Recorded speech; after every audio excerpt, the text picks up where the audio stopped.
नमस्कार, आप सभी का स्वागत है। पिछली क्लास में हमने संघर्ष के बारे में पढ़ा। कॉन्फ्लिक्ट क्या होता है, किस तरीके से हम इसको समझें, क्या ये लड़ाई झगड़े से संबंधित है या कुछ और से है, क्यों, किस प्रकार हम इसका सकारात्मक इसका प्रयोग कर सकते हैं कि कॉन्फ्लिक्ट पॉजिटिव इम्पैक्ट्स भी लेके आ सकते हैं, पॉजिटिव अपॉर्चुनिटी क्रिएट कर सकते हैं। तो आज का जो लेक्चर है वो है मेथड्स, कि ये जो कॉन्फ्लिक्ट को हम किस तरीके से मैनेज करें, किस तरीके से हम इसको मिनिमाइज करें, किस तरीके से हम रोक सके, ये जो संघर्ष है हम इसको किस तरीके से रोक सके। थोड़ी देर के लिए मैं एक एग्जांपल ले लेता हूं। अब जैसे इंडिया और चाइना का एग्जांपल लेके चलिए। इंडिया का और चाइना का किस पे डिस्प्यूट है? बॉर्डर पे लेकर कॉन्फ्लिक्ट है। ठीक है, जो बॉर्डर को लेकर क्या है, कॉन्फ्लिक्ट है दोनों में। वो कहता है नहीं ये सीमा मेरी है, ये कहता है ये सीमा मेरी है। अब देखिए ये तो कॉन्फ्लिक्ट है, ठीक है। और कॉन्फ्लिक्ट हमने जैसे पढ़ा था तो क्या पढ़ा था? कॉन्फ्लिक्ट क्या होता है? एक तरह से मतभेद होता है, ठीक है, मतभेद। ये केवल लड़ाई झगड़े से संबंधित नहीं है, डिफरेंस इन ओपिनियन, आपके मतों में भेद होता है। और ये आप सभी को क्लियर ही है कि जो मतभेद है वो निरंतर चलने वाली क्रिया है, कि कोई भी कैसी भी लाइफ स्टाइल हो, किस कैसा भी जीवन हो, मतभेद हमेशा रहेगा। अब उसी एग्जाम्पल पे अब हम दोबारा आते हैं कि मान लीजिए जो इंडिया और चाइना का जो बॉर्डर कन्फ्लिक्ट है, तो हो सकता है कि ये नेगेटिव इम्पैक्ट में ये एकदम से ट्रेड ब्लॉक हो जाए इंडिया और चाइना के बीच में, ट्रेड ही ना हो। ठीक है, और क्या हो सकता है कि हम इसको किस तरीके से मिनिमाइज करें कि इन दोनों का कॉपरेशन आए। अब जैसे कॉमर्स ट्रेड में इनका क्या है, कॉपरेशन है। ठीक है, तो जो कन्फ्लिक्ट स्टडीज है वो क्या काम करती है कि किस तरीके से कन्फ्लिक्ट का पॉजिटिव यूज करा जाए। ठीक है, कन्फ्लिक्ट हमेशा रहेगा, राष्ट्र के बीच में, राज्य के बीच में, व्यक्तियों के बीच में और परिवारों के बीच में भी होता है, व्यक्ति व्यक्ति से कन्फ्लिक्ट होता है। तो इसका मतलब ये नहीं कि हम सारे चैनल्स को बंद करके एकांतवास की नीति अपना लें, कि हम किस तरीके से ये जो कन्फ्लिक्ट है इसको कैसे मिनिमाइज करें। अब इन्हीं कन्फ्लिक्ट को मिनिमाइज करने के लिए, ठीक है, हमारे पास बहुत सारे मेथड्स हैं। ठीक है, ये रहा मेथड्स। ठीक है, अब देखिए जो कन्फ्लिक्ट को मैनेज करना है तो वो दो बातों पे निर्धारित होती है। सबसे पहले उसकी सीवियरिटी क्या है, कन्फ्लिक्ट की कितना गंभीर वो मुद्दा है। ठीक है, सीवियरिटी ऑफ कन्फ्लिक्ट पहला पॉइंट।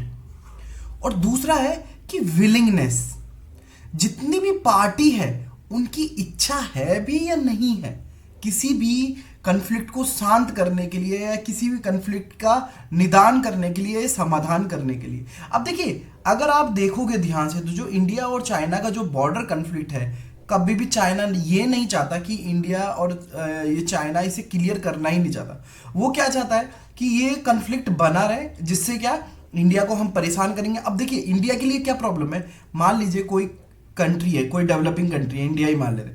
अब ये देखिए अगर कन्फ्लिक्ट पे ये ज़्यादा ध्यान देगी तो ये जिसका जो डेवलपमेंट प्रोसेस है, ठीक है, वो रुक जाएगा। जितना भी अटेंशन है सारा ये कन्फ्लिक्ट ही ले लेगा, है ना, टेंशन की सिचुएशन बनी रहेगी।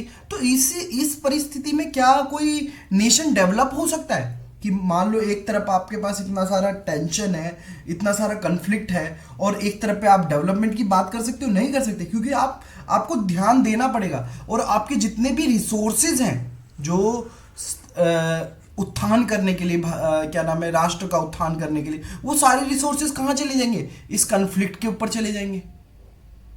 तो यहां पे हमें दो बातें लेके चलनी है कि जो कन्फ्लिक्ट को मैनेज करने के दो ही फैक्टर्स हो सकते हैं। सबसे पहले कि उसकी सीवियरिटी क्या है, कितना गंभीर वो संघर्ष है, और दूसरा है कि पार्टी कितनी विलिंगनेस से उसको रिजॉल्व करना चाहती है, कि पार्टी का इंटरेस्ट है भी या नहीं है।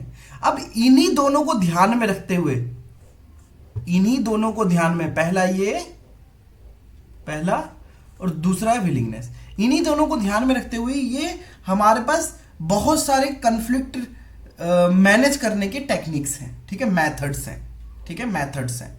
तो देखिए अभी हमें जो कोर्स में जो पढ़ना है वो कन्फ्लिक्ट मैनेजमेंट पढ़ना है, कन्फ्लिक्ट रेजोल्यूशन पढ़ना है और कन्फ्लिक्ट ट्रांसफॉर्मेशन पढ़ना है। ठीक है, तो ये तीनों को, और भी होते हैं, कन्फ्लिक्ट सेटलमेंट भी होता है, वो हमारे कोर्स का पार्ट नहीं है। ठीक है, तो हम इन तीनों को पढ़ रहे हैं कि क्या है conflict management, resolution and transformation. तो जो सबसे पहला है वो है संघर्ष प्रबंधन। देखिए कन्फ्लिक्ट मैनेजमेंट, अब देखिए कन्फ्लिक्ट मैनेजमेंट को पढ़ने से पहले सबसे पहले आप मैनेजमेंट का एक थोड़ा सा मीनिंग समझ लीजिए। देखिए मैनेजमेंट का मतलब होता है कि कोई सब्जेक्टिव अप्रोच, कि कोई पर्टिकुलर ऑर्डर नहीं है कि आपको उसी वे में काम करना है, आपको मैनेज करना है अपने पर्सनल लेवल पे। तो थोड़ी देर के लिए अब मैं एग्जांपल से आपको समझाता हूँ कि देखिए एक होता है आईएएस, आप सबने सुना होगा, और एक मान लीजिए बैंक मैनेजर, बैंक का मैनेजर।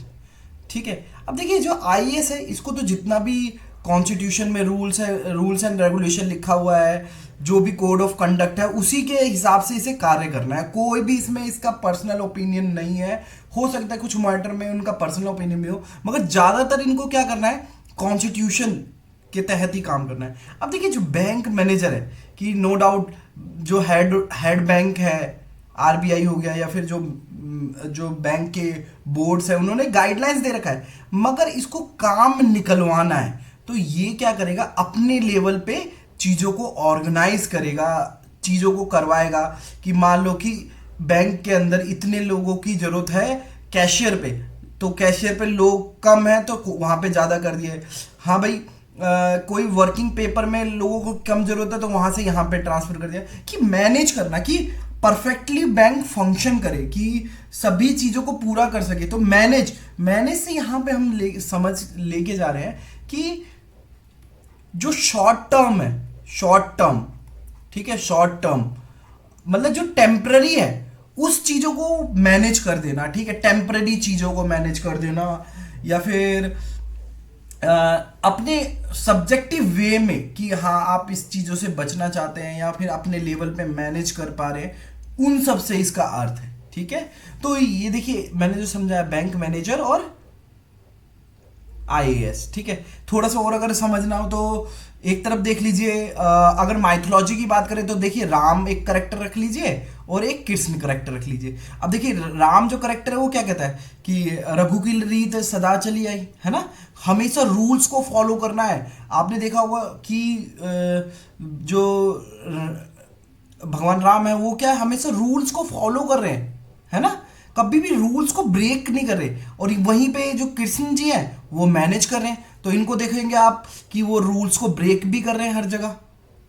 ठीक है, तो मैनेज करना, किस लिए रूल्स को ब्रेक कर रहे हैं, उनका ये मोटिव नहीं है कि रूल्स को ब्रेक ही करना है, किसके लिए, मैनेज करने के लिए। ठीक है, तो ये माइथोलॉजिकल एग्जांपल हो गया। तो मैनेज करना और एडमिनिस्टर करना ये दोनों डिफरेंट है, और यहां पे जो हमारा जो सब्जेक्ट पॉइंट है वो है मैनेजमेंट। ठीक है, तो कन्फ्लिक्ट मैनेजमेंट कैसे होगा। ठीक है, तो पहला जो सेंटेंस है उसमें क्या मैंने यूज करा है कि देखिए इट इज इम्पॉसिबल। ठीक है, ये मानव जीवन में या राष्ट्र के जीवन में या राज्यों के बीच में ये इम्पॉसिबल है कि हम ना ये जो संघर्ष है उसको खत्म कर दें या इससे बच जाएं।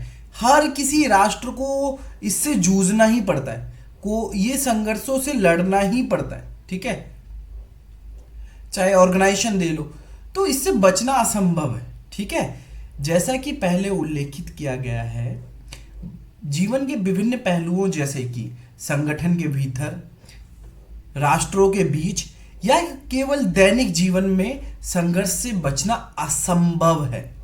ठीक है, उसके बाद क्या है, conflict can have positive outcomes.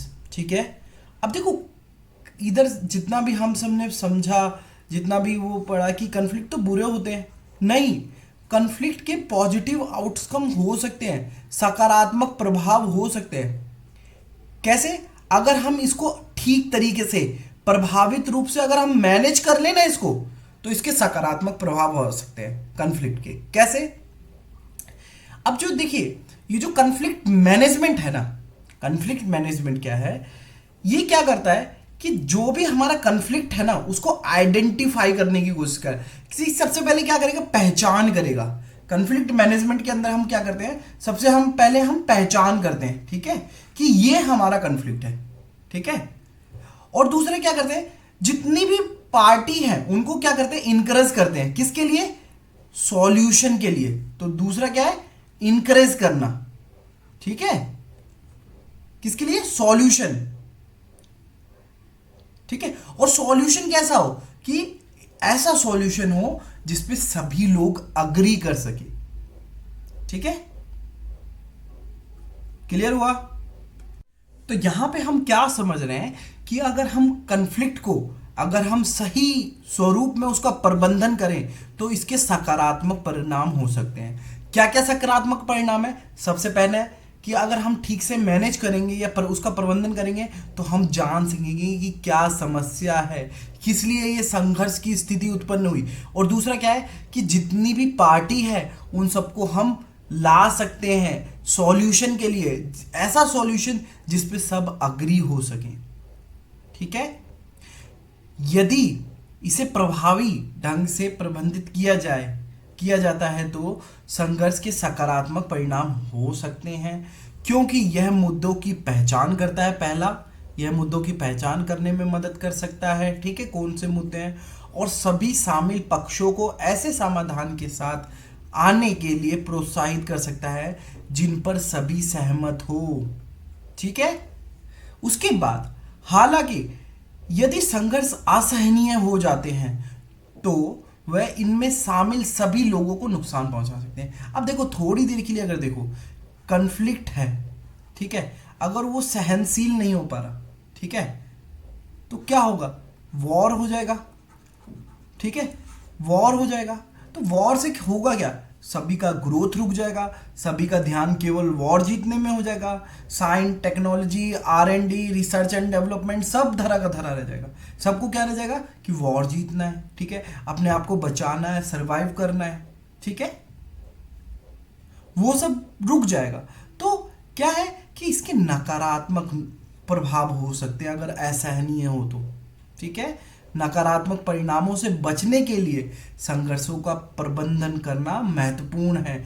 ये जितने भी नेगेटिव इम्पैक्ट से बचने के लिए हमें मैनेजमेंट की जरूरत है, ठीक है, नेगेटिव इम्पैक्ट से बचने के लिए हमें मैनेजमेंट की जरूरत है।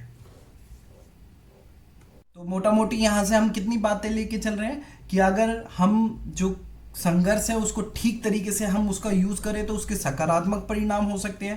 पहला क्या है कि ये मुद्दों की पहचान करेगा, दूसरा क्या है कि ये समाधान उपलब्ध कराएगा सभी शामिल पक्षों के लिए जिसपे सभी सहमत हो सके, ठीक है, और संघर्षों के नकारात्मक परिणाम से बचने के लिए हमें प्रबंधन की आवश्यकता पड़ेगी ही पड़ेगी। अब आगे देखिए क्या है, conflict management is used to here to refer limitation, ठीक है। जो हम conflict management की बात कर रहे हैं उसका हम किस तरीके से संदर्भित कर सकते हैं, conflict management को अगर हमें बताएं तो किस तरीके से कि limitation, mitigation and containment of conflict, ये तीनों LMC याद रखिएगा, ये तीनों कैसे कि कन्फ्लिक्ट मैनेजमेंट का मतलब यह है कि हम कन्फ्लिक्ट को लिमिट करें, उसको मिटिगेट करें और उसको कंटेन करेंगे, ठीक है। लिमिट करना कि ये जो कन्फ्लिक्ट है, मान लो कि बॉर्डर डिस्प्यूट है इंडिया और चाइना के बीच में, ठीक है, इंडिया और चाइना के बीच में क्या है, बॉर्डर डिस्प्यूट है, तो ये और किसी सेक्टर्स पे इसका प्रभाव ना हो, ठीक है, ट्रेड एंड डेवलपमेंट पे इसका कोई प्रभाव ना हो, कॉमर्स पे इसका कोई प्रभाव ना हो, कल्चरल पे इसका कोई प्रभाव ना हो, ठीक है। तो इसको लिमिट करना, एक जिस परिस्थिति में उसी में छोड़ देना, ठीक है, उसको लिमिट करना, उसको सीमित करते जाना, मिटिगेट करना। अब देखिए मिटिगेट का मतलब होता है कि जो इसकी सीरियसनेस है, जो जो जिसकी इसकी जितनी भी गंभीरता है, सीरियसनेस है, इसको निष्क्रिय बना देना एक तरीके से, ठीक है, कि इसका प्रभाव कम कर देना। मिटिगेट का मतलब होता है प्रभाव कम कर देना या फिर इसकी जो सीरियसनेस है उसको खत्म कर देना। और तीसरा जो है कंटेनमेंट, कि इसको रोकना, इसका रोकथाम करना कि ये और ना बढ़े, ठीक है, क्या करें, इसको रोकथाम करना, इसको और ना बढ़ावा मिले, ये वहीं पे बंद जाए, उसको और सीमित करें, कंटेन करें, ठीक है, उसका प्रसार ना होने दें इस कन्फ्लिक्ट का, ठीक है। आगे हम देखें कि ये इन तीनों LMC से रिफर करता है, rather than the durable elimination of causes of conflict. देखो ये बात नहीं करता कि हमें कोई परमानेंट सॉल्यूशन चाहिए, ठीक है, क्या कोई परमानेंट सॉल्यूशन, शॉर्ट टर्म की बात करता है, ठीक है, एक तरीके से कि हमें कोई परमानेंट सॉल्यूशन नहीं चाहिए, कोई ड्यूरेबल वो सॉल्यूशन नहीं चाहिए। अभी जो वर्तमान में जो प्रॉब्लम है बस वो हमारी शांत हो जाए, ठीक है, उसको लिमिट कर दे, मिटिगेट कर दे, उसको कंटेन कर दे, ठीक है। देखिए इसका एक बार, इसका उपयोग संघर्ष के लिए टिकाऊ उन्मूलन के बजाय, ठीक है, टिकाऊ उन्मूलन के बजाय संघर्ष का सीमाबद्ध कर देना, उसका शमन कर देना, उसके मतलब उसके प्रभाव को निष्क्रिय कर देना या उसके प्रभाव को कम कर देना, और रोकथाम को संदर्भित करने के लिए किया जाता है, ठीक है। उसके बाद देखें, conflict management approach tend to focus more on mitigating. अब देखिए जितना भी इसका ज्यादातर फोकस है ना मिटिगेटिंग पे है और controlling the destructive consequence that imminent from a given conflict, ठीक है। अब देखो जितना भी इसका ज्यादातर फोकस है ना कि इसको मिटिगेट करना, इसकी सीरियसनेस को खत्म कर देना। मान लो कोई भी इशू है, बॉर्डर डिस्प्यूट भी है, तो इसकी सीरियसनेस ही खत्म कर दो, ठीक है। तो क्या होगा, इससे क्या होगा कि वो जो इम्पैक्ट है, जो इधर जो कॉन्फ्लिक्ट का इम्पैक्ट है दूसरे सेक्टर में आएगा नहीं, वहीं तक सीमित रहेगा, ठीक है। मिटिगेट करना और क्या, जो मान लो अगर कॉन्फ्लिक्ट के कॉन्सिक्वेंस से बचना, कि जैसे वॉर और ऐसी वाली सिचुएशन से बचना, ठीक है, वॉर ना हो, ठीक है, कंट्रोलिंग द डिस्ट्रक्टिव, ठीक है, consequence that imminent from a given conflict then on finding solution to the underlying issue causing it, ठीक है। इसका मतलब ये नहीं है कि हमें सॉल्यूशन ढूंढना है, बस क्या करना है, जितने भी ये जो खतरनाक या फिर विनाशकारी जो परिणाम है युद्ध के, कॉन्फ्लिक्ट के, उन सब से बचना, ठीक है। संघर्ष प्रबंधन के दृष्टिकोण किसी दिए गए संघर्ष से उत्पन्न होने वाली विनाशकारी परिणामों को कम करने या नियंत्रित करने पर अधिक ध्यान केंद्रित करता है, ठीक है, उसको कम करना और नियंत्रित करना, ठीक है। इसके कारण अंतर्निहित मुद्दों के समाधान पर खोजने पर, ठीक है, कि और उसके बाद हमें सॉल्यूशन भी देखना कि ये क्या है, कि किस तरीके से ये जनरेट हो रहा है, क्या समाधान हो सकते हैं। उसके बाद सबसे पहले तो आप मैनेज करने की कोशिश करोगे ना, उसके बाद कोई आगे स्टेप लोगे ना, कि मान लो कोई कन्फ्लिक्ट है एकदम से ज्वलंतशील है, तो उसको क्या करोगे, पहले शांत करोगे, है ना, पहले शांत करोगे, जैसे तैसे पार्टी को अग्री करोगे, फिर उसके बाद आगे का प्रोसेस होता है, ठीक है। तो यहां पे एक चीज ये मान के चलिए कि परमानेंट सॉल्यूशन की बात नहीं कर रहा, केवल मैनेज करने की बात कर रहा है। और जैसे मैंने मैनेज बताया, मैनेज करना बताया, ठीक है, मैनेज कैसा है, एक सब्जेक्टिव अप्रोच है, ठीक है। आगे हम देखें कि typically conflict management strategies are the use of military force for deterrence और पीस कीपिंग। ये जो ज्यादातर जो कॉन्फ्लिक्ट मैनेजमेंट स्ट्रेटेजीज है ना, वो किसके लिए यूज होती है, कि ज्यादातर किसका यूज करती है, मिलिट्री का इंटरवेंशन यूज कर लेती है, किसके लिए, डिटर करने के लिए। अब देखिए डिटरेंस का इधर मीनिंग समझिए, डिटर का मतलब ये होता है कि मान लो थोड़ी देर के लिए, जैसे चाइना ने न्यूक्लियर बम अपना इजाद कर लिया और बोल दिया कि हम किसी के ऊपर फर्स्ट यूज नहीं करेंगे, ठीक है, मगर क्या है, इंडिया के ऊपर एक तरीके से दबाव है या नहीं है कि कब चाइना इस पॉलिसी को खत्म कर दे, है ना, और कब वो उसके ऊपर अटैक कर दे। तो इंडिया ने भी क्या करा, न्यूक्लियर बम बना लिया। तो ये क्या करा इंडिया ने, डिटर कर दिया कि अगर बाय चांस अगर तुम किसी भी तरीके से अगर हमारे पे हमला करते हो तो हमारे पास भी बम है, आपका भी उतना ही नुकसान होगा जितना हमारा होगा। तो आप डिटर कर रहे हो कि अगर आप हमसे युद्ध छेड़ते हो तो परिणाम बहुत भयानक होंगे, उतना ही डिस्ट्रक्टिव होगा जितना आप हमारे लिए और हम आपके लिए। ठीक है, तो डिटर करना। ठीक है, उसके बाद और क्या है, और पीस कीपिंग। तो मिलिट्री का यूज करा जाता है ज्यादातर कन्फ्लिक्ट मैनेज करने के लिए। कन्फ्लिक्ट मैनेजमेंट में जो स्ट्रेटेजीज यूज करी जाती है, जो रणनीति यूज करी जाती है, वो मिलिट्री यूज होता है। किसके लिए? डेटरेंस के लिए और पीस कीपिंग के लिए। ठीक है, उसके बाद क्या है, separating the conflict parties from each other. उसके बाद दोनों जो कन्फ्लिक्टिंग पार्टीज है उनको अलग अलग कर दिया जाता है। ठीक है, आगे क्या होता है कि जब इसमें मिलिट्री यूज कर लेते हैं तो क्या है कि जितनी भी पार्टी है जो कन्फ्लिक्ट में थी उनको सेपरेट कर दिया जाता है, अलग कर दिया जाता है, और ऐसी तरीके से कर दिया जाता है कि ये आगे जाके एक दूसरे को परेशान ना करें, इन्फिल्ट्रेट ना करें, दूसरे को हार्म ना पहुंचाएं। प्रतिरोध या शांति बनाए रखने के लिए विशिष्ट संघर्ष प्रबंधन रणनीति सेना बल का प्रयोग या उपयोग है। संघर्ष दलों को एक दूसरे के साथ अलग करना ताकि वह एक दूसरे को नुकसान ना पहुंचाएं। ठीक है, तो यहां से जो यूज ऑफ मिलिट्री है उसको लेके चलना, किसके लिए? डेटरेंस के लिए। ठीक है, पीस कीपिंग के लिए। तो आप सब देखते होंगे कि बहुत जगह आप सबने सुना होगा कि इंडिया की पीस कीपिंग फोर्स गई हुई है जहां पे कन्फ्लिक्ट हो रखा है, चाहे अफ्रीका हो चाहे कहीं पे भी हो। तो पीस कीपिंग क्या है? मिलिट्री यूज के थ्रू ही तो मैनेज करा है हमने कन्फ्लिक्ट को।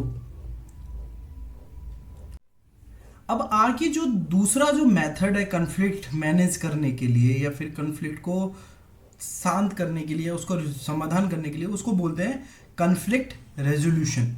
देखिए, अब इसको ये मान के चलिए कि जो अभी हमने पहले जो पढ़ा है कन्फ्लिक्ट मैनेजमेंट, ये उससे आगे की टेक्निक है। ठीक है, क्या है? Conflict resolution is a more comprehensive, बहुत ज्यादा व्यापक है। ठीक है, एक व्यापक उपागम है या अप्रोच है। ठीक है, based on mutual problem sharing between the conflicting parties या कन्फ्लिक्ट पार्टीज। ठीक है, अब देखो कोई भी कन्फ्लिक्ट है, ठीक है, और सेम इसको भी उतना ही प्रॉब्लम है कंट्री ए को और कंट्री बी को भी उतना ही प्रॉब्लम है।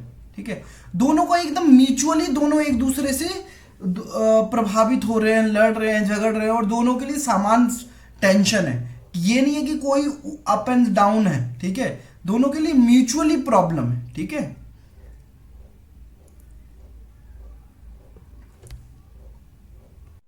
तो ऐसी कंफ्लिक्ट को हम कैसे रिजॉल्व करें?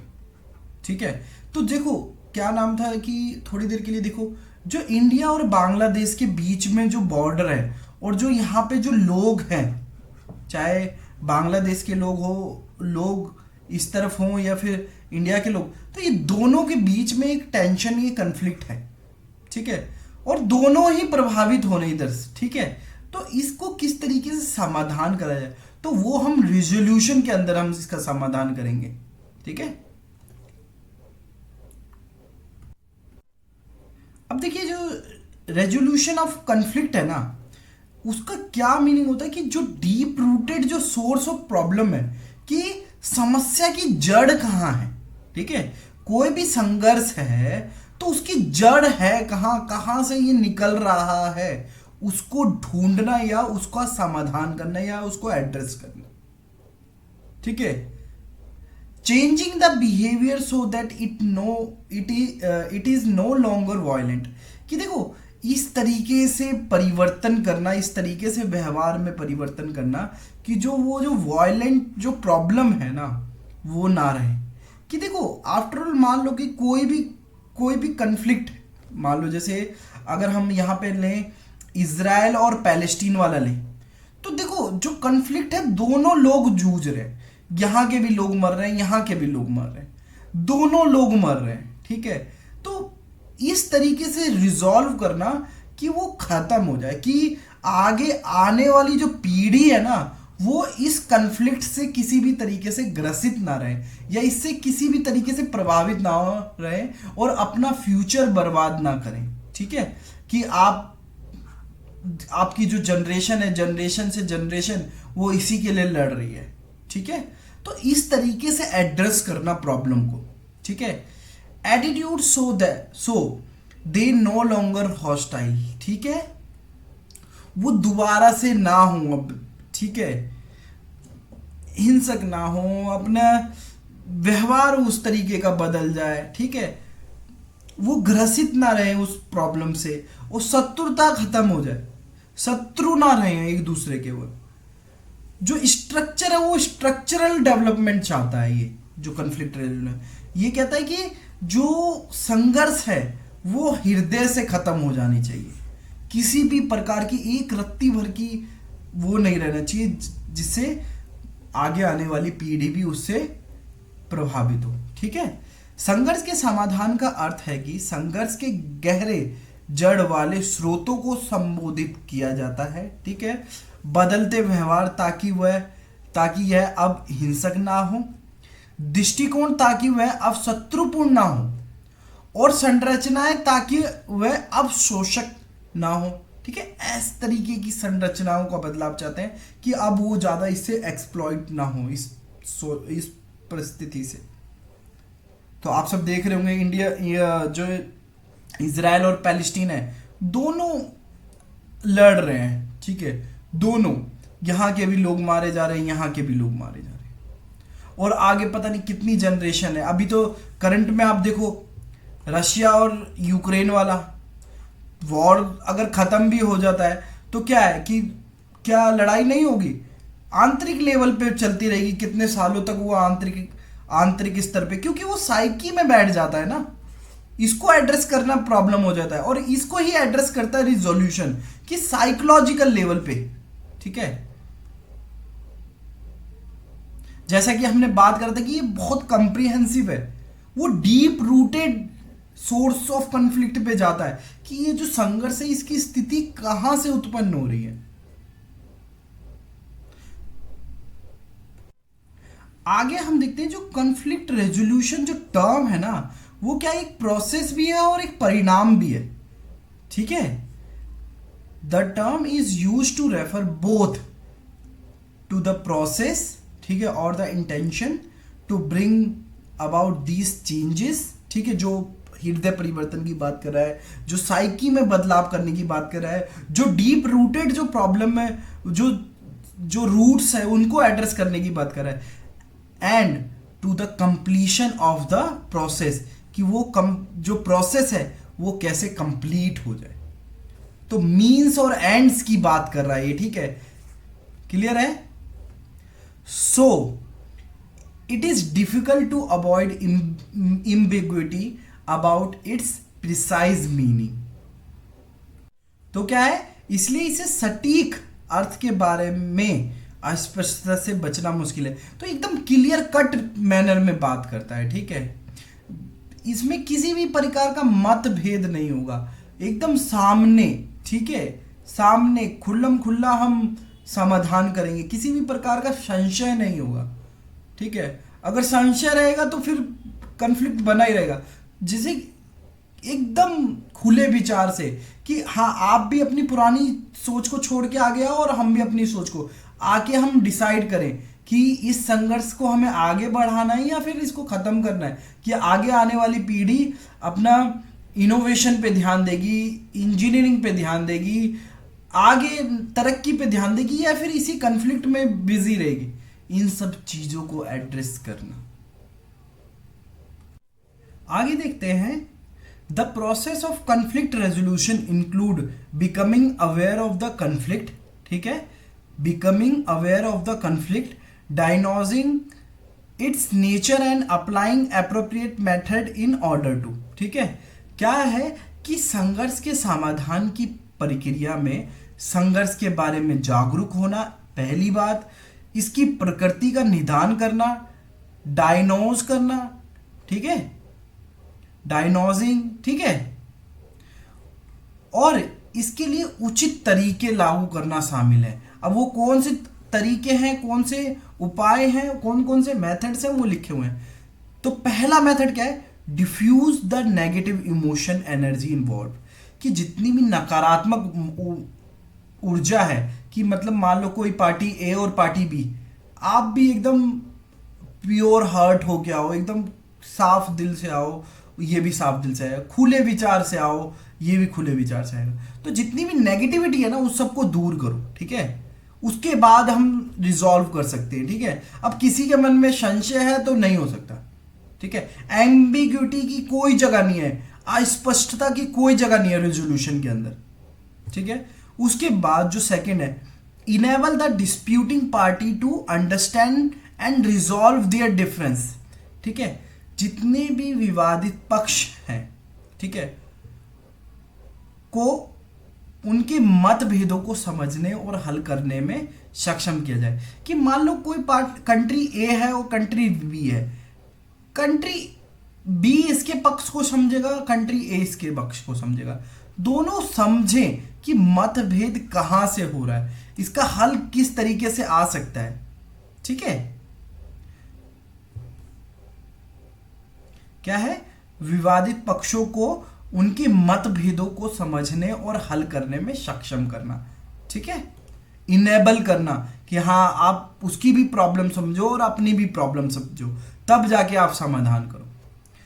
उसके बाद जो थर्ड है, resolve the difference so as to achieve solution, कि इस तरीके से रिजॉल्व करो, मतभेदों को सुलझाएं ताकि उन समाधानों को हासिल किया जा सके, ठीक है। समाधान स्थापित किए जा सके, संविधानों को हासिल, ठीक है, जो थोपे गए नहीं है, ठीक है, जो थोपे नहीं गए। कि ये ना हो कि आप थोप रहे हो, नहीं, सबका सहमति होगा, ठीक है, ऐसा विचार है, इस तरीके से समाधान कि सब कोई उसे सहमति दे दे, सर्व सहमति, ठीक है, सर्व सहमति, ठीक है, ये आना चाहिए। ये नहीं कि कोई दूसरा उसे अडॉप्ट कर लेगा और उस फिर लागू कर रहा है सब पे, ऐसा नहीं होगा।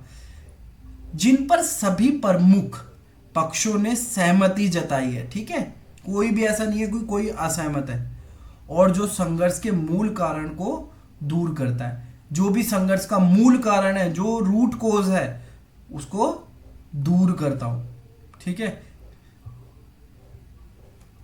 ऐसे कोई भी, अगर हम थोड़ा सा वर्नाकुलर में बोलें कि ऐसे कोई भी विचार जो आग लगाते हैं उन सबको दूर करना, ठीक है। अब देखिए, a resolution process is based on the need of the primary party, ठीक है। कोई भी मान लो कोई कंट्री है, कोई प्राइमरी पार्टी है, तो उसका जो कोई कन्फ्लिक्ट है, उसकी क्या जरूरत है इस कंट्री की, ना कि जो मध्यस्थता कराने वाला है उसकी क्या जरूरत है, ठीक है। ये समझना, conflict rather than on the interest और अजम्पशन ऑफ द रिजॉल्वर, ठीक है, कि जो पार्टी मध्यस्थता करा रही उसके इंटरेस्ट क्या है, इस पे ये इस चीज को नहीं बोलता कि हाँ भाई इस व्यक्ति को जरूरत है, ये संघर्ष खत्म कर दिया जाए, ठीक है, इसके ऊपर ध्यान देता है। ये किसकी प्राइमरी पार्टी के इंटरेस्ट या नीड के ऊपर बात करता है, ना कि रिजॉल्वर की। हाँ भाई ये जो तीसरा बंदा जो मध्यस्थता करना है इसका क्या हित है, उसके बारे में बात नहीं करता, और इसको निगेट करता है कि नहीं इसके ऊपर हम ध्यान नहीं देंगे, बल्कि हमारा जो प्राथमिक उद्देश्य क्या है, इसको मुक्त कराना, इस कन्फ्लिक्ट से इसको मुक्त करा देना, ठीक है। अब देखिए क्या, this approach is seen to be in clear opposition और traditional notion of the power politics. देखो कोई पहले के, अभी भी देखो, जैसे मैंने इंडिया और चाइना वाला लिया, चाइना कभी भी चाहेगा ही नहीं कि वो ये रिजॉल्व हो जाए, ठीक है, ये पावर पॉलिटिक्स के लिए उसे हमेशा लटकाए रहेगा, ठीक है। तो ये चीजें समझना, the main objective of this approach is that any conflict should not be viewed as a contest to be won but as a problem to be solved, ठीक है। ये नहीं देखता कि ये कंटेस्ट है, ठीक है, कोई कंफ्लिक्ट एक कंटेस्ट नहीं है, इस केवल इस स्वरूप में देखता है कि हर कंफ्लिक्ट का समाधान उपलब्ध है, उसको रिजॉल्व करना है। यह दृष्टिकोण सत्ता की राजनीति की पारंपरिक धारणाओं के स्पष्ट विरोध में देखा जाता है। इस दृष्टिकोण का मुख्य उद्देश्य यह है कि किसी भी संघर्ष को जीतने की प्रतियोगिता के रूप में ना देखा जाना चाहिए, बल्कि इसे हल करने वाली समस्या के रूप में देखा जाना चाहिए। ठीक है, हम हल कर सकते हैं, हर कॉन्फ्लिक्ट को हम समाधान कर सकते हैं। ठीक है, तो जैसे अभी तो डिजिटल एज है, मगर जैसे हर ताले की चाबी होती है, वैसी हर कॉन्फ्लिक्ट का एक रेजोल्यूशन होता है, रिजॉल्व करना होता है, एक सॉल्यूशन होता है। अब जो तीसरा जो मेथड है, जो अप्रोच है कॉन्फ्लिक्ट को मैनेज करने का, वो है संघर्ष परिवर्तन, कॉन्फ्लिक्ट ट्रांसफॉर्मेशन। ठीक है, अब देखिए अभी तक हमने क्या करा, कॉन्फ्लिक्ट मैनेजमेंट कर लिया, कॉन्फ्लिक्ट रेजोल्यूशन पढ़ लिया, उसके बाद आता है कॉन्फ्लिक्ट ट्रांसफॉर्मेशन। क्या है conflict transformation? refers to the long term and deeper structural dimension of the conflict resolution। अब ये इसके डीपर स्ट्रक्चर की बात कर रहा है। ठीक है, ठीक है, इसकी संरचना क्या है, जो कॉन्फ्लिक्ट हम रिजॉल्व कर रहे हो तो उसकी संरचना क्या है, तो इसकी गहराई इससे 2 कदम आगे की सोचता है ये। ठीक है, तो क्या है, संघर्ष परिवर्तन संघर्ष समाधान के दीर्घकालीन और गहरे संरचनात्मक आयामों को संदर्भित करता है। Conflict resolution as the comprehensive term, जैसा कि हमने पढ़ा था जो कि सीआर जो है कॉन्फ्लिक्ट रेजोल्यूशन है, वो क्या है, एक व्यापक अवधारणा है। ठीक है, to encompass various approaches and method used to handle conflict nonviolently at all level of society and nation. ठीक है, एंड स्टेट्स। ठीक है, कि नॉन वायलेंट अहिंसक रूप से हम बहुत सारे मेथड्स या फिर ऐसी टेक्निक का यूज करते हैं जिससे हम समाधान, जो संघर्ष है उसको समाधान कर सकें। While conflict transformation indicates the deepest level of change in conflict resolution process. ठीक है, क्या है कि संघर्ष समाधान, जबकि संघर्ष समाधान प्रक्रिया में परिवर्तन के गहरे स्तर को इंगित करता है। कि ये जो रेजोल्यूशन जो है बनाया है आपने, इसका जो स्ट्रक्चर है, किस तरीके से ये काम कर रहा है, जो इसकी जो टेक्निक है, उसके बारे में ये बात करता है कॉन्फ्लिक्ट ट्रांसफॉर्मेशन। कि मान लो थोड़ी देर के लिए इन इजराइल एंड पैलेस्टीन का जो प्रॉब्लम चल रहा है, तो कॉन्फ्लिक्ट रेजोल्यूशन के तहत हम इसको चाह रहे हैं कि सब दोनों ओपन माइंडेड आए और एक दूसरे से संपर्क साधें और दोनों आपस में रहें। ठीक है, तो ये जो मेथड है, जिस मेथड पे ये बात कर रहा है कॉन्फ्लिक्ट रेजोल्यूशन, कि आप इस तरीके से आए, तो ये उस स्ट्रक्चर की बात कर रहा है कि ये स्ट्रक्चर कैसा हो। ठीक है, ये स्ट्रक्चर के उसके आगे की बात करता है, उसके सूक्ष्म रूप की बात करता है। अब देखिए जो तीसरा अप्रोच है उसी के आगे हम देखते हैं। Transformation is usually used to refer a specific approach to ameliorating violent conflict which concentrate on the changes needed at many different level of society or states in order for peace to take hold in the long term। कि परिवर्तन आमतौर पर हिंसक संघर्ष को सुधारने के लिए एक विशिष्ट दृष्टिकोण को संदर्भित करने के लिए उपयोग किया जाता है। ठीक है, एक विशिष्ट दृष्टिकोण प्रोवाइड कराता है क्या, ट्रांसफॉर्मेशन, जो शांति के लिए दीर्घ अवधि, ठीक है, एक तरीके से दीर्घकालीन लिख लीजिए, में पकड़ बनाने के लिए समाज के कई अलग अलग स्तरों पर आवश्यक परिवर्तन पर ध्यान केंद्रित करता है। कि देखो जो शांति है वो दीर्घकालीन कैसे हो, तो समाज में और भी अलग अलग मुद्दे होंगे। ठीक है, और अलग अलग जड़ें होंगी तो या स्तर होंगे, उन पे किस प्रकार का परिवर्तन किया जाए। ठीक है, अब जैसे फॉर एग्जांपल कि आपको देखना हो, जैसे हमें रिजॉल्व करना है किसी भी कंट्री का, और सबसे पहले हम उसके स्ट्रक्चर को देखेंगे ना, कि जैसे अगर हम ट्रांसफॉर्मेशन की बात करेंगे कि हाँ ये सबसे पहले हमें इंडिविजुअल लेवल पे क्या है, एक ह्यूमन वैल्यू क्रिएट करना होगा कि वो हर किसी को ह्यूमन समझे, फिर दूसरे की संस्कृति को वो रिस्पेक्ट करे।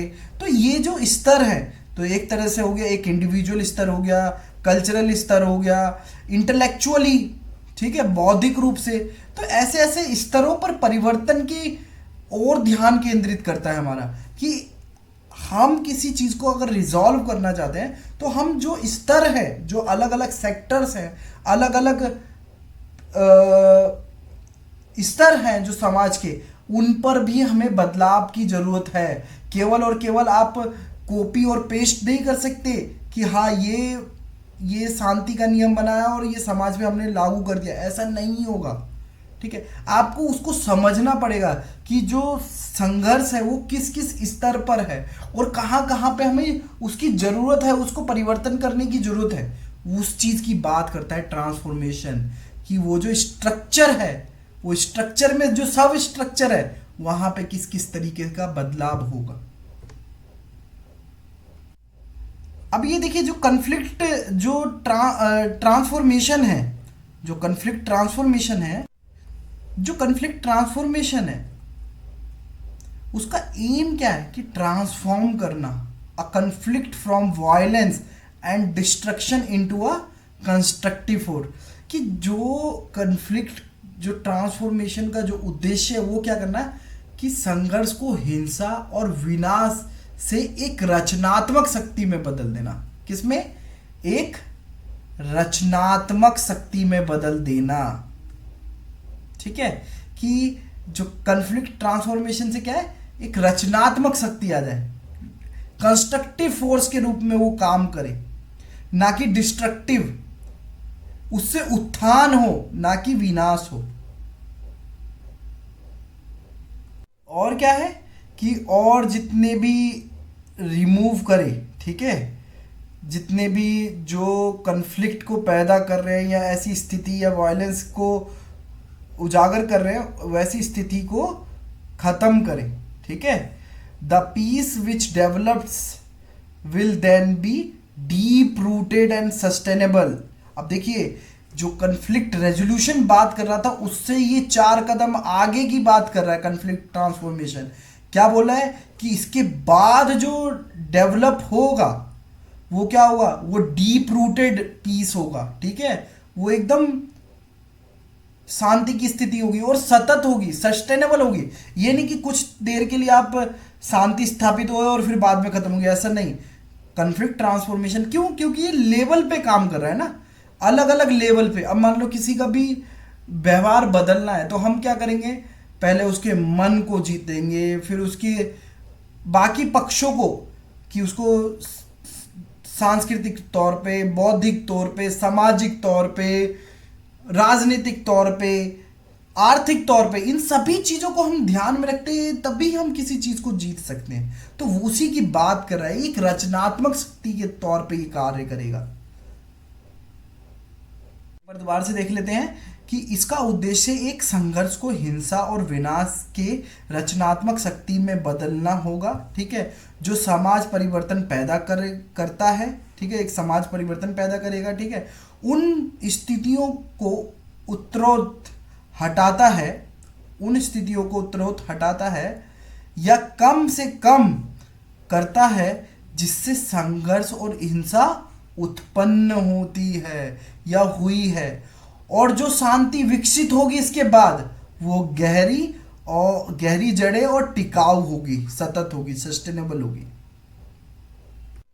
आगे हम देखें कि जो ट्रांसफॉर्मेशन है, transformation type intervention promote non violent mechanism. ठीक है, नॉन वायलेंट। अच्छा, जब हमने पढ़ा था कन्फ्लिक्ट मैनेजमेंट में तो उसमें तो मिलिट्री था। ठीक है, ट्रांसफॉर्मेशन में क्या है कि कि नॉन वायलेंट मैकेनिज्म, ऐसा कोई भी जिससे वायलेंस होता है ऐसा कोई मैकेनिज्म, ऐसा फैक्टर हम लेंगे ही नहीं, उसका प्रयोग ही नहीं करेंगे ऐसे उपायों का। तो non violent mechanism that reduce and ultimately eliminate violence, कि वास्तविक रूप से जो हिंसा है उसको खत्म करे। Foster structure that meet basic human needs, ऐसी संरचनाओं का उदय करना जिससे मानव की जो मूलभूत जरूरतें हैं उसको पूरा हो। मैक्सिमाइज पार्टिसिपेशन, जन भागीदारी बढ़े, maximise participation of people in decision that affect them, ठीक है, लोगों का भागीदारी बढ़े, ठीक है, जिससे ऐसे निर्णय जिससे व्यक्ति प्रभावित होता है। रूपांतरण प्रकार के हस्तक्षेप अहिंसक तंत्र को बढ़ावा देते हैं, जो हिंसा को कम करते हैं और अंततः समाप्त करते हैं, ठीक है। संरचनाओं को बढ़ावा देते हैं जो बुनियादी मानवीय जरूरतों को पूरा करते हैं, ठीक है, और उन्हें प्रभावित करने वाले निर्णयों में लोगों की भागीदारी को अधिकतम करते हैं, ठीक है। तो ये अगर हम देखें, अगर हम एनालाइज करें तो कॉन्फ्लिक्ट मैनेजमेंट, कॉन्फ्लिक्ट रेजोल्यूशन और कॉन्फ्लिक्ट ट्रांसफॉर्मेशन ये ज़्यादा गहराई से चीज़ों को बदलता है, उसका समाधान करता है अभी तक के एनालिसिस में। आगे हम अगर देखें कॉन्फ्लिक्ट ट्रांसफॉर्मेशन को, तो हम कैसे बता सकते हैं प्रोसेस ओरिएंटेड, अगर हमारा प्रोसेस, अगर हमारा दृष्टिकोण है या जो प्रक्रिया अगर हम उन्मुख से अगर हम देखते हैं तो conflict transformation is process oriented, ठीक है,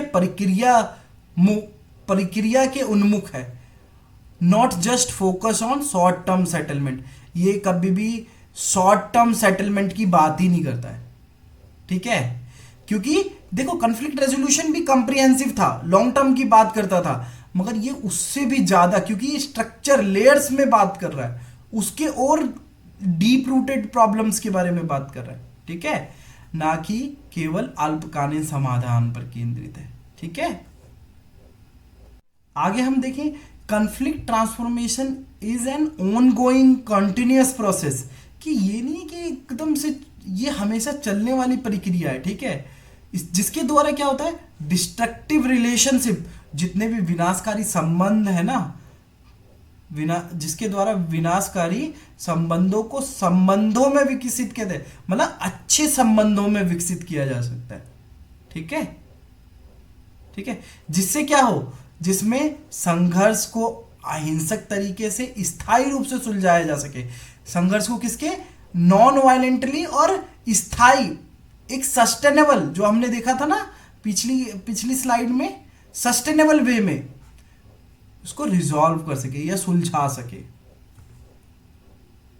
आगे हम देखें तो क्या है, conflict transformation associated with a commitment to more long term process, ठीक है, जैसा कि हमने ये पढ़ा कि ये कॉन्टिन्यूस चलने वाला है, ठीक है, of reconciliation, satisfaction of basic needs and often also democratisation, कि देखो आखिरकार ये किस तरीके की एक सतत चलने वाली प्रक्रिया है, दीर्घकालीन प्रक्रिया है, बुनियादी जरूरतों को संतुष्ट करती है, अक्सर लोकतांत्रिकरण की ओर प्रतिबद्ध होती है, के साथ जुड़े जो संघर्ष है उसको परिवर्तित करती है, ठीक है, कॉन्फ्लिक्ट ट्रांसफॉर्मेशन।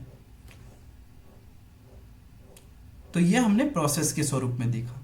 तो प्रोसेस के बाद अगर हम देखें तो दूसरा हम लिख सकते हैं एड्रेसिंग रूट कोज, कि good conflict resolution include addressing basic needs, ठीक है, एक अच्छा कॉन्फ्लिक्ट रेजोल्यूशन क्या इस चीज को एड्रेस करेगा कि बेसिक नीड क्या है, removing underline structures that cause conflict, कि जो संरचना है जिससे जो संघर्ष उत्पन्न हो रहा है, उन संरचनाओं के उप संरचनाओं को चिन्हित करना और उसका समाधान करना, ठीक है, अंतर्निहित संरचनाओं को हटाना शामिल है जो संघर्ष का कारण बनते हैं, ठीक है, ऐसे लेयर्स, ऐसे लेवल जो जिससे संघर्ष उत्पन्न हो रही है उसको हटाना। आगे हम देखें multi level, conflict transformation also recognises the need to build peace at different level, कि देखो एक लेवल पे पीस को डेवलप नहीं करना, ठीक है, जो डिफरेंट लेवल हैं, जो सब स्ट्रक्चर हैं उस लेवल पे जो उप संरचनाएं हैं किसी भी समस्या की या किसी भी स्थिति की, उन सब के ऊपर हमें कि एक जगह शांति जगह शांति स्थापित करने से कुछ ज़्यादा फायदा नहीं होगा, बल्कि हमें सभी जितने भी आयाम है सभी में हमें शांति स्थापित करनी होगी। ठीक है, क्योंकि हर समस्या एक दूसरे से जुड़ी हुई है। कि जैसे मान लो कि जो बॉर्डर प्रॉब्लम है वो किसी और से जुड़ी होगी, ट्रेड प्रॉब्लम किसी और से जुड़ी होगी, तो ये जो लेयर्स है, इन जो लेयर्स है इन, और ट्रेड प्रॉब्लम कल्चरल प्रॉब्लम से, तो ये जितने भी लेयर्स हैं इन सभी लेयर्स पे शांति आए। ठीक है, this include political level through agreements, economic means, as well as societal level where relationship have to be rebuilt। ठीक है, ये सभी लेवल पे जितने भी पक्ष है, राजनीतिक हो गया, सामाजिक हो गया, आर्थिक हो गया, इन सभी लेवल पे, इन सभी स्तर पे हमें दोबारा से संबंध को स्थापित करना है। चेंज्ड एंड ट्रांसफॉर्म, उसको बदलना है। अगर संघर्ष वाले ये परिस्थिति किसी भी तरीके से उत्पन्न होते हैं तो इनको चेंज करना है और ट्रांसफॉर्म करना है अच्छे स्तर पे। ठीक है, बहुस्तरीय संघर्ष परिवर्तन भी विभिन्न स्तरों पर शांति स्थापित करने की आवश्यकता को स्वीकार करता है। ठीक है, इसमें राजनीतिक स्तर, समझौते और आर्थिक साधनों के साथ साथ सामाजिक स्तर भी शामिल है, जहां रिश्ते को फिर से बनाना, बदलना और रूपांतरित करना। तो ये राष्ट्र की यहाँ पे लिख लीजिए। ठीक है, तो यहाँ पे राष्ट्र के राजनीतिक, ठीक है, स्टेट के राजनीतिक, समझौते जितनी भी ट्रीटी है उसके आर्थिक संसाधनों, ठीक है, और जो सोशल लेवल पे जो स्टेट है, जो सोसाइटी है, जो स्टेट्स की, उसके स्तर पर तो मल्टी लेवल पे काम करता है। जैसे कि हमने बात करना ना, इसमें पार्टिसिपेशन भी होता है, मल्टी लेवल पे कार्य करता है। आगे हम देखिए मल्टी ट्रैक। ठीक है, मल्टी ट्रैक ये आगे हमारा टॉपिक भी है।